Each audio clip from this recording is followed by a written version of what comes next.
मैं सबको नमस्कार करता हूं। उनका शुक्रिया अदा करता हूं कि एक ऑटो वाला तो बेचारा डेली कमाता है, खाता है। आप यहाँ पे अपना समय निकाल के आए।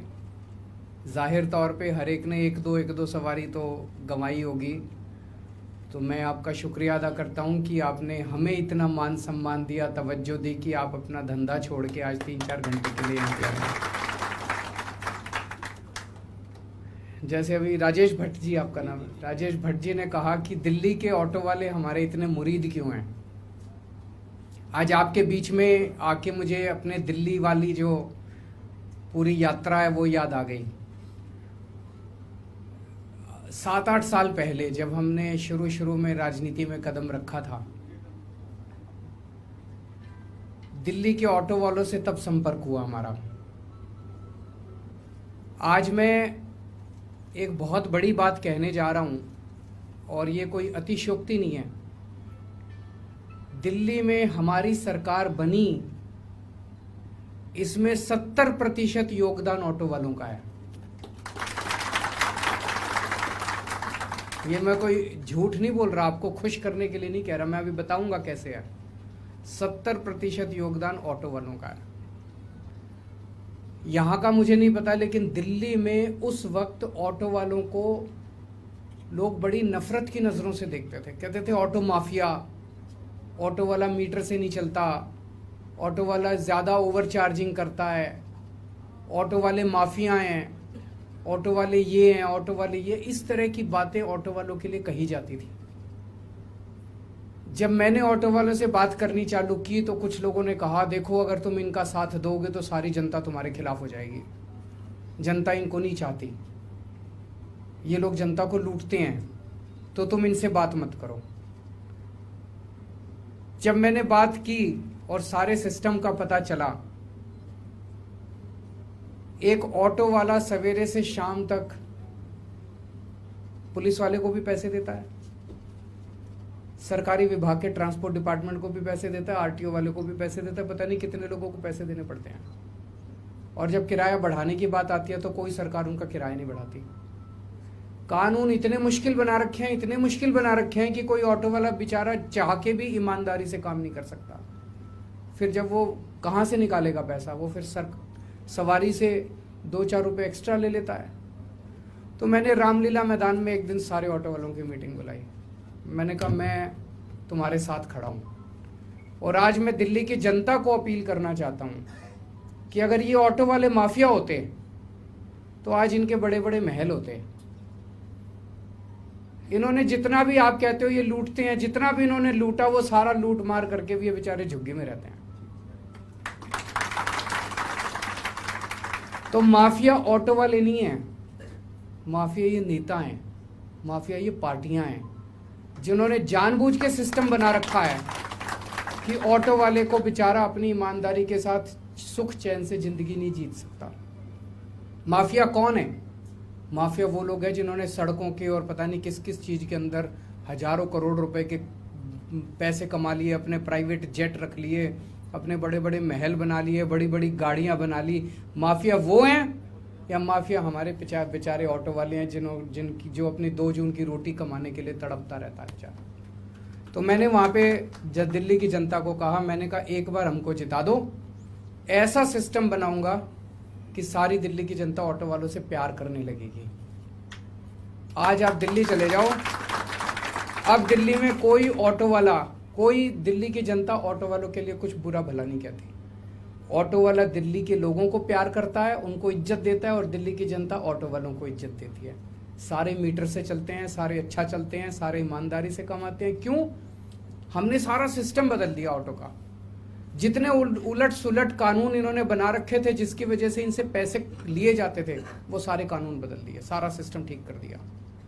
हम लोगों ने किराए बढ़ा दिए।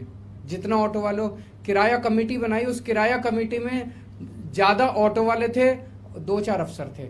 ऑटो वाले ने खुद बैठ के अपना, भाई ऑटो वाले भी जब बैठेंगे अनाप शनाप किराया थोड़ी बढ़ाएंगे, अनाप शनाप किराया बढ़ा देंगे तो सवारी मिलनी बंद हो जाएगी। तो जब ऑटो वाले अपना किराया तय करते हैं तो वो ये देखते हैं कि देखो जी अगर हमने ज़्यादा बढ़ा दिया तो फिर वो टैक्सी से ज़्यादा हो जाएगा, फिर लोग हमारे आना बंद कर देंगे। सारा देखते हैं ऑटो वाले, इतना सरकार नहीं देखती। तो ऑटो वालों ने खुद अपना किराया बनाया और आज सारी दिल्ली की जनता भी खुश है और ऑटो वाले भी खुश हैं। आज दिल्ली के ऑटो वाले मेरे को अपना भाई मानते हैं, छोटा भाई मानते हैं। और कई ऑटो वालों के पास मेरा डायरेक्ट नंबर है, फ़ोन नंबर। मेरे ख्याल से भारत के इतिहास में अकेला मुख्यमंत्री होगा जिसको कोई ऑटो वाला सीधे SMS करके कह सकता है जी मेरे को ये परेशानी हो रही है, मेरा काम करा दो। अभी थोड़े दिन पहले हमने कई सारे ऑटो वालों के ऊपर जो चार्जेस लगते हैं वो भी फ्री कर दिए। जैसे फिटनेस कराते हो ना साल में एक बारी, फिटनेस चार्ज लगता है, बहुत ज़्यादा था। ऑटो वाले आए तो हमने वो माफ़ कर दिया। अब दिल्ली सरकार देती है ऑटो फिटनेस का। एक फेसलेस सर्विस करी है। फेसलेस सर्विस मतलब जैसे अभी एक भाई ने कहा जी RTO में बहुत पैसे लगते हैं, तो अब आपको RTO जाने की जरूरत नहीं है, ऑनलाइन कर दिया सब कुछ। आप ऑनलाइन सारा कुछ, सब कुछ, एक फिटनेस छोड़ के, फिटनेस में तो अपनी गाड़ी ले जानी पड़ती है, फिटनेस छोड़ के बाकी सारी चीजें आप ऑनलाइन कर सकते हो। किसी RTO दफ्तर में आपको जाने की जरूरत नहीं, कोई दलाल पकड़ने की जरूरत नहीं, कोई लाइनों में लगने की जरूरत नहीं, सब कुछ ऑनलाइन हो गया। तो सारी रिश्वतखोरी बन गई। बस एक फिटनेस के लिए आपको अपनी गाड़ी लेके जानी पड़ती है। अभी कोरोना हुआ, कोरोना में सबकी दिहाड़ी खराब हो गई, सवारियां मिलती नहीं थी, लॉकडाउन लगा, लॉकडाउन में सारे घर बैठे थे।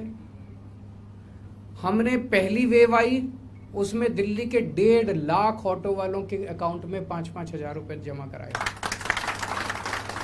फिर अभी इस साल अप्रैल में दूसरी वेव आई, दोबारा 1.5 लाख, 1,80,000 ऑटो वालों के अकाउंट में मैंने 5-5 हजार, 10,000 रुपए उनके अकाउंट में डलवाए। आप हिसाब लगा लो, 150 करोड़ रुपए, 150 करोड़ रुपए ऑटो वालों के अकाउंट में मैंने कोरोना के टाइम में जमा कराए। पूरे देश में कोई सरकार नहीं है, किसी पार्टी की सरकार नहीं है जिसने अपने ऑटो और टैक्सी वालों का ख्याल रखा हो, केवल अकेली सरकार है। तो जैसा अभी कुछ लोग कह रहे थे, मुझे नहीं लगता आज तक आपको किसी पार्टी ने चुनाव के पहले, चुनाव के बाद बात करने को बुलाया? कभी नहीं बुलाया। पहली बार है कि दिल्ली से आके मैं, आज मेरे और बहुत सारे कार्यक्रम है, सबसे पहले एयरपोर्ट से सीधा आपके बीच में आया हूं आपसे बात करने के लिए। तो आज मैं आपसे, समस्याएं तो बहुत सारी हैं, चलती रहेंगी, जब तक जिंदगी है तब तक समस्याएं हैं, है कि नहीं है? आज आपने मेरे को, कई सारे लोगों ने 3-4 समस्याएं बताई हैं, उस पर भी बात करूंगा। समस्याएं तो चलती रहेंगी, लेकिन आज मैं आपसे रिश्ता बनाने के लिए आया हूं।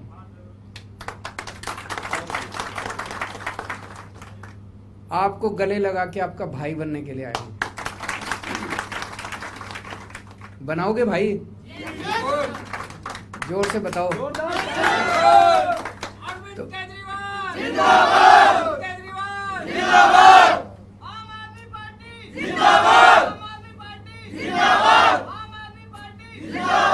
तो आज आपका भाई बनने के लिए आया हूं।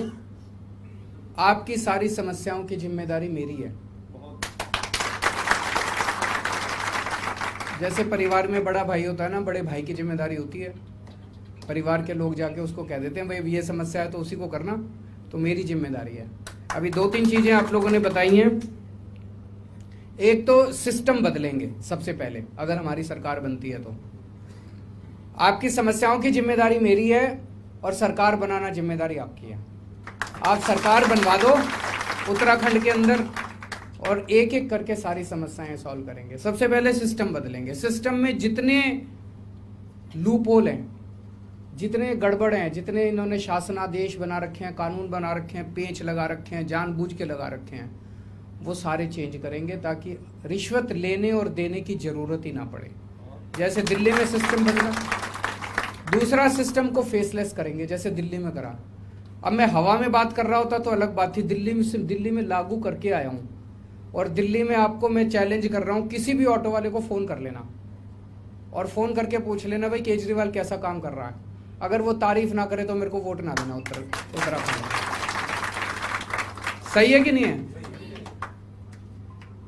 तो एक फेसलेस सर्विस करेंगे जैसे दिल्ली में करी है कि कहीं किसी दफ्तर में जाने की जरूरत नहीं, किसी के पास जाने की जरूरत नहीं, और साल में एक बार फिटनेस करा के आ जाना, बाकी सारा ऑनलाइन होगा।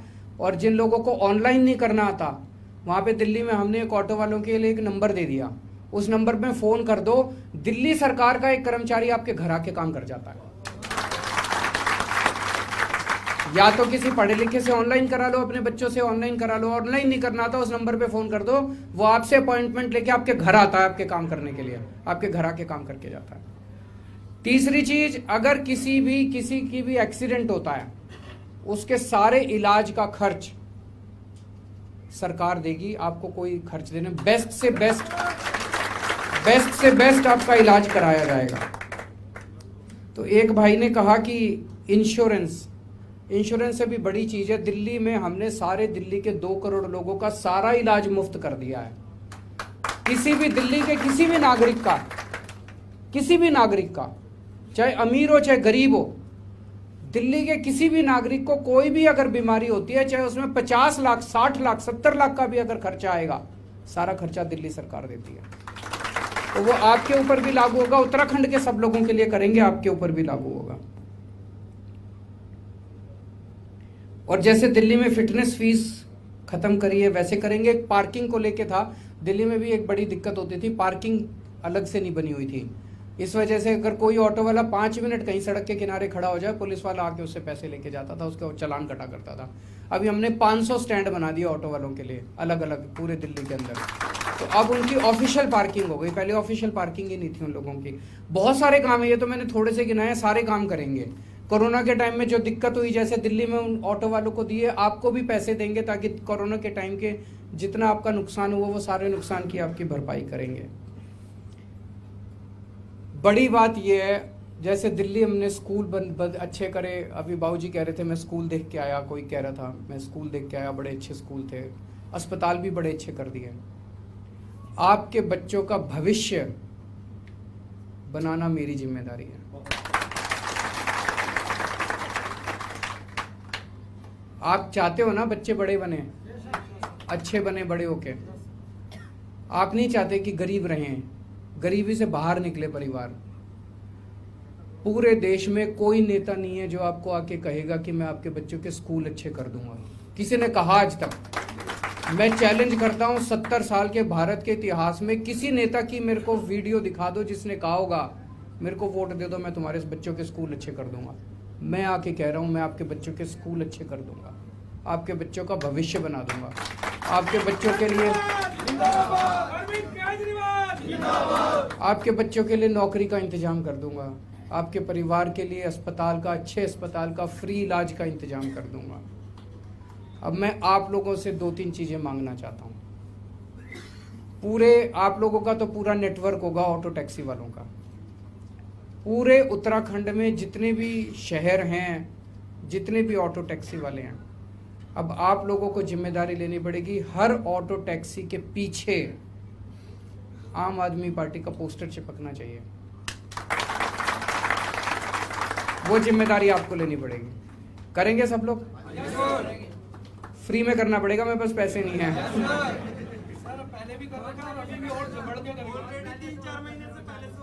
बहुत अच्छा है। तो एक तो पोस्टर, और दूसरा जैसे एक भाई साहब ने कहा, जितनी सवारी बैठती हैं सारी सवारियों को आपको, एक सवारी आधा घंटा 15 मिनट 1 घंटा बैठती है, उसको बात करके आपको आम आदमी पार्टी को वोट देने के लिए कन्विंस करना है। मंजूर है? तो ये 2 चीज आपसे मांग रहा हूं। उत्तराखंड में सरकार बनवा दो, बाकी सारी जिम्मेदारी मेरी है। आपसे केवल एक चीज मांग रहा हूं, एक मौका दे दो। दिल्ली वालों से भी मैंने यही कहा था, मैंने कहा एक मौका दे दो, काम ना करूं तो अगली बार वोट मत देना। अभी जो पिछला चुनाव हुआ 2015 में, हम अपना 2014 में पहला चुनाव लड़े, 2015 में दूसरा चुनाव लड़े, और 2020 में अभी जब हम चुनाव लड़े, तो 2020 में मैंने स्टेटमेंट दिया था दिल्ली में कि अगर मैंने काम नहीं किया हो तो मेरे को वोट मत देना। किसी की हिम्मत नहीं होती चुनाव के पहले इतना बड़ा बात करनी। आज आपको कह रहा हूं, एक मौका दे के देखो। आपने बीजेपी वालों की भी 3-4 बार सरकार बनाई, कांग्रेस वालों की भी 3-4 बार सरकार बनाई। एक मौका आम आदमी पार्टी को देखो, उसके बाद मैं चैलेंज करता हूं, दूसरी पार्टियों को वोट देना बंद कर दोगे आप लोग उसके बाद। आम आदमी पार्टी गरीब शर्मा गरीब शर्मा। आज आप सब लोग आए, इतना आपके साथ इतनी अच्छी बातचीत हुई, उसके लिए सबके लिए बहुत बहुत शुक्रिया। एक बार